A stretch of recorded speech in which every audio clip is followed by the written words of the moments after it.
Welcome to the Arn Cosmos studio, hosted today at Thales. We're honored to have Yves Robbins with us. Hello, Yves. Hello, too. As a former Dassault employee, you've taken part in nearly all of them. Are the Rafale sale negotiations happening in Asia, Europe, Belgium, the Netherlands, and so on? Yes. What was your role at the time? At the time, I was in charge of a lot of relationships with everything that wasn't directly the client, the media, official bodies, academic institutions, sometimes political ones. Everything that contributes in a country that is a potential client for a fighter jet, to aligning the different stars that make it possible to achieve success for that aircraft. The different stars, I usually say there are four of them. There are political factors, there are financial factors, there are technical operational factors, and then there are industrial factors. Okay, and that's exactly what's interesting with you, is that you were able to see the competitions that were won by the Rafale. We won't be able to cover everything because, be careful, there are still some sensitive topics, even today. We'll discuss South Korea, Singapore, possibly the Netherlands, and the competitions won by the Rafale, and where the client was pressured. Maybe we should start with South Korea? South Korea, that's a long story, and it's like a real novel. Originally, Korea needed to replace about 100 old generation fighter jets. They were mainly Northrop F-5S and F-4 Phantoms. And South Korea had long been dependent on the American system. South Korean pilots flew only American aircraft. But at the time when they decided to replace them, there was, on the political side, what the Koreans called the sunshine policy. And this sunshine meant opening up a bit to the outside world, starting to talk with North Korea. That has closed off since then. The first families at the time were able to reunite with relatives they hadn't seen since the Korean War. It was really incredible to follow that in the media. And it was accompanied by a determination from the Korean government and the army of the Korean era to open up its sources of supply and to turn to other Western countries that supply fighter jets. That means there's real competition. You mentioned Western, but Russians also competed with the Sukhoi 35, which finished last in every evaluation. The Eurofighter, Rafale and F-15 were their main competitors, while the Sukhoi 35 lagged so much it didn't reach the final rounds. So you said really competing. At first we didn't believe it. When we were told about it, we thought, oh no, they're going to pick the Americans anyway. We were right to say that since we'd been burned before. A few years earlier, the Koreans wanted to replace their maritime patrol aircraft. And the two finalists were the Atlantique II in service with the French Navy. Which I served on. Exactly, and the P-3C Orion. And after a very thorough evaluation by the Korean Navy, it was the Atlantique that won. To the point that the contract was negotiated, and on the day the contract was signed, a French Secretary of State arrived in Seoul. And as he got off the plane, a member of the Korean government welcomed him. Very enthusiastic but embarrassed, telling him, listen, we're sorry, but we won't be able to sign. We'll have to go with Orient. And so the representative of the French government got back on the plane and returned to Paris. And this episode left rather bitter traces in the bilateral relations between France and Korea, but still, we wanted to give it another try. We didn't really believe it, but we felt a bit obliged to play along. Why? First, because there was a big opening from Korea towards France in other areas. Korea had chosen the train à grande vitesse. It was a huge investment. There was a very big contract with Alstom. Other major French companies were in negotiations. And there was a warming and strengthening of Franco-Korean ties and a strengthening. A direct refusal to join the competition would have been misinterpreted and caused the Koreans to lose face. There was also another reason that's rarely discussed. It's that at that time we had very high hopes for Singapore. And there, really, Singapore had given us indications that made us think they really wanted to choose the Rafale. But if we left the door open to the Eurofighter in Korea, and if by accident, in quotes, the Eurofighter had been selected by the Koreans, it would have considerably weakened the Rafale's position in Singapore.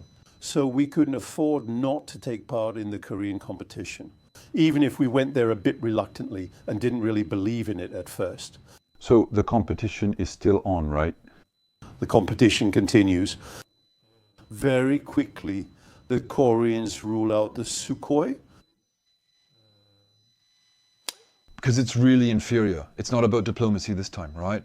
No, it's not really a question of technical or operational inferiority. The Sukhoi is a formidable aircraft and it really has some interesting features.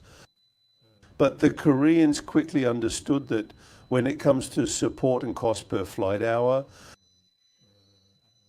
availability of spare parts, etc., it was a real nightmare. Okay, so because I'm saying this, In the evaluation, based on what we know, there were 5 criteria and it ranked last in all of them, even technically. that's right, he's good. But still much lower, but very... Much lower, that's true. No data fusion, no European Space Agency radar.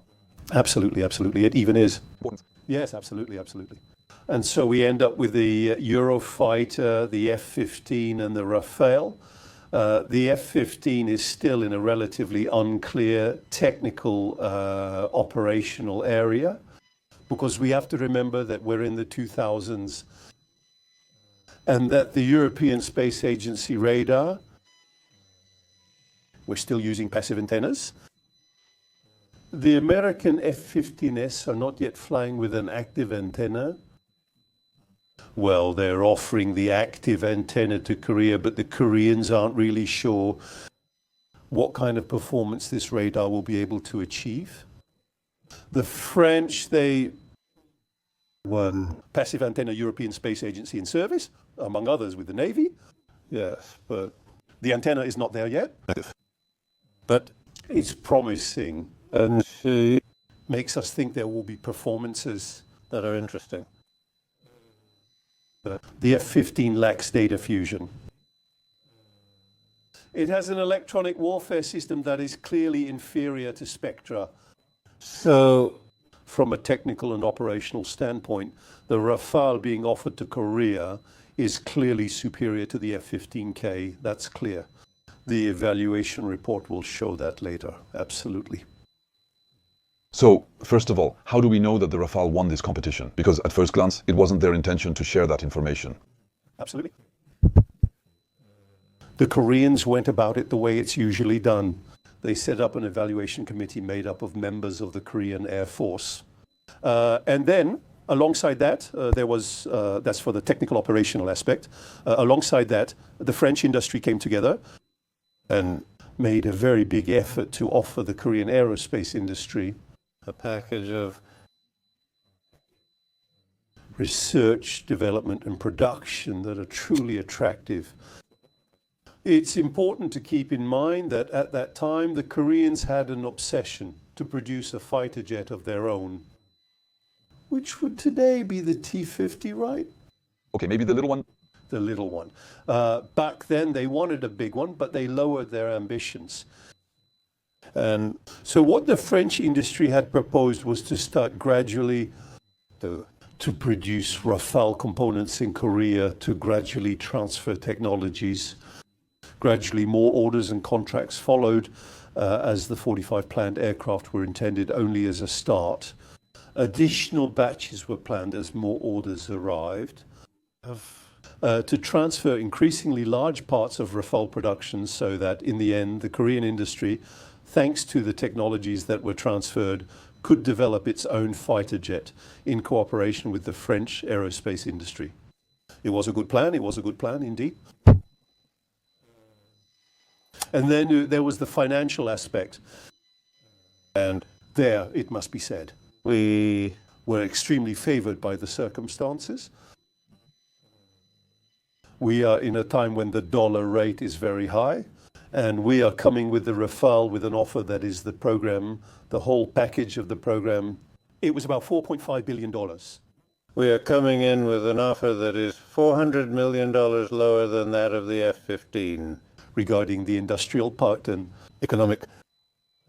The final report from the Koreans shows that Boeing, in its offer, wasn't even compliant with the conditions that the Koreans had set. They didn't reach the required percentage while we exceeded it by far. And so all these elements mean that indeed the Rafale came out first in this evaluation report.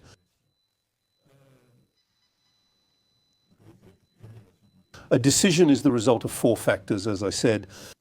At that moment, a factor came into play, which is the political factor. What happened? There was the twin episode. There was a political upsurge from the Bush administration to the time, who took control again in an extremely brutal way of his bilateral relations with his allies.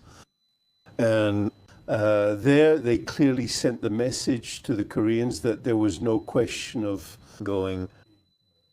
choosing a non-American plane. And the Officials responsible for this Korean evaluation, they agreed to have their arms stretched out like that? Not really. The Koreans were very annoyed. They didn't show it until the day when one evening, a Sunday evening, on the news of the first Korean channel, a person with a blurred face appears, pixelated, who is being interviewed by the journalist and who explains that the competition was rigged, simply biased. Do you identify this person? At that time, we don't identify him. But very quickly, the official Korean authorities identify him as the commander, the head of the evaluation team, the evaluation commission. His name was Colonel Cho. He is arrested, he is incarcerated. For telling the truth? For telling the truth. Annoying. So obviously we can't incarcerate him for telling the truth. So what do we do? Well, we're going to look for someone who is a consultant for Korean manufacturers and who has connections with French manufacturers. Who was the former boss, Colonel Cho's instructor, when he was at the Korean Air Academy? He was kind of like his mentor. And who, according to Korean custom, because it's done every time during the Harvest Festival, which is a big celebration, a Korean festival, you give an envelope with money to those who are dear to you. You give gifts, but they're gifts of money. That's the tradition in Korea. And he had given his godson, Colonel Cho, an envelope containing about the equivalent of $8,000. Immediately, the Korean services considered this as an attempt to bribe the colonel. It's completely ridiculous when you know. The heir of one of the richest families in Korea, he owns an industrial conglomerate. So he really didn't need $8,000. It's absurd. It was just a drop in the bucket, that gift. It was just an excuse. It was absolutely an excuse. And so with this attempted bribery, it allows them to get rid of Colonel Cho. The Korean intelligence services transfer the members of the evaluation committee to a barracks about 40 kilometers from Seoul, with the mission to come up with a second draft of the evaluation report that goes in the right direction. In quotes, that is, one that brings out the F-15 as the winner. It's like a conclave where they can't leave until they've given the answer the state wants. Exactly. Besides that, there are plenty of people who are upset, who are outraged by the way it happened, including Colonel Cho's wife, who are holding a clandestine press conference in a Protestant temple in Seoul. And during this press conference in this Protestant temple, she gives the journalists who are there a copy of the evaluation report on a USB drive, which was confidential until then. Of course it was confidential. And the Korean press, well, not all Korean newspapers, because some newspapers are still careful about what they publish, but some consider themselves much more independent. And some of these newspapers publish excerpts from this evaluation report, clearly proving that the Rafale came in first in the evaluation. that didn't change anything actually, did it? In fact, it didn't change anything. We live in a post-9/11 climate that's still quite oppressive in Korea. And finally, a few weeks later, the Korean government announced its decision to choose the F-15 not without some opposition from public opinion. It's surprising to see that most newspapers were conducting opinion polls among the Korean public. When asked which aircraft should be chosen, the Rafale was always the top choice. If it's cheaper and better, it's logical. When the F-15 was chosen, 15,000 people protested outside the South Korean Ministry of Defense and Boeing's Seoul office. These are things that would be hard to imagine in Europe, obviously. Yes, but... It's a shame, actually, because there are other countries. But it was still quite surprising. And here the signs of a biased, twisted competition are so obvious that the French manufacturers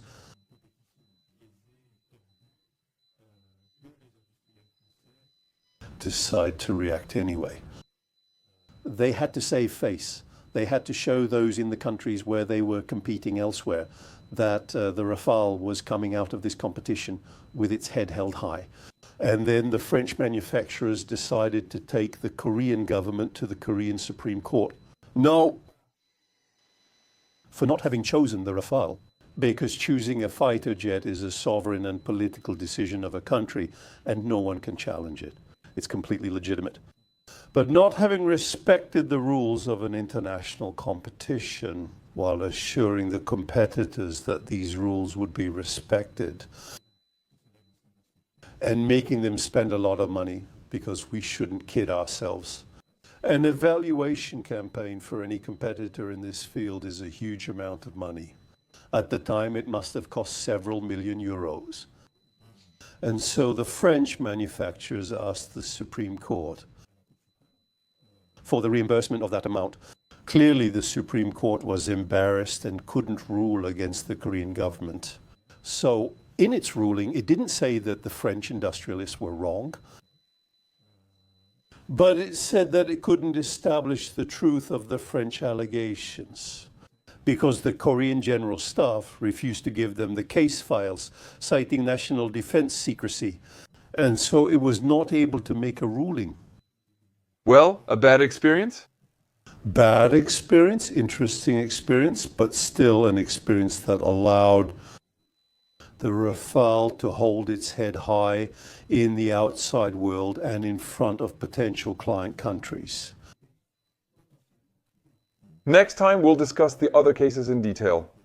But in the end, in Singapore we win, the Americans prevail. In the Netherlands we win, the Americans prevail. What we achieved in South Korea just shows that we're better. But the Americans still managed to twist their clients' arms.